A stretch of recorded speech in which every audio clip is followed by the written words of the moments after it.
Welcome to the fucking metaverse.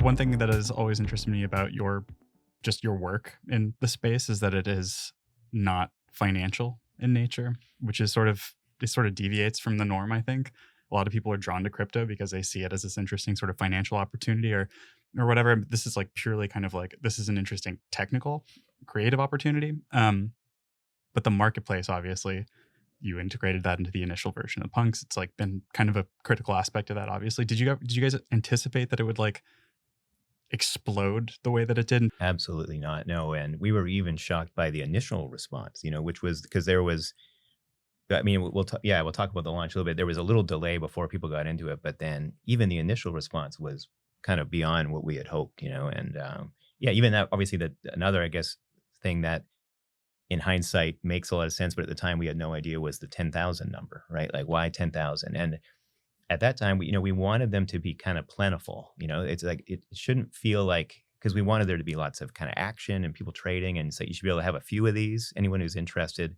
it's like, yeah, don't just claim one or just have one, like have a bunch. And then you can start trading and having your favorite. But kind of as soon as we launched, we were sort of like, what were we thinking?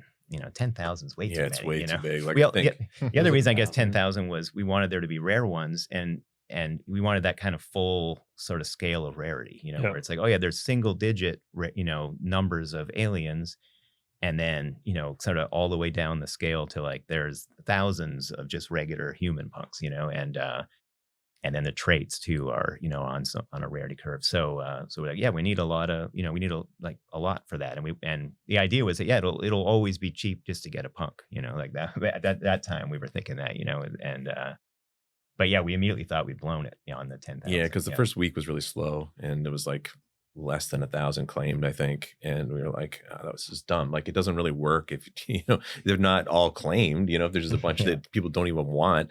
So 10,000 was too many, and then that quickly changed, like over a 24-hour period. Then everybody got them. How did you get word out? Because by the way, we had a very similar story with BAYC, where that first week, it was only like pre-sale, like 300 minted or whatever. Yeah. And then one day it was just, it just goes, right? And and I know in our case, marketing is not our, forte. And so, I know when we posted it to like the Ethereum subreddit, which has never really been that busy, or it's not really a center of Ethereum discourse really. And we just said like, oh, an experiment in digital ownership or something, we had something like that.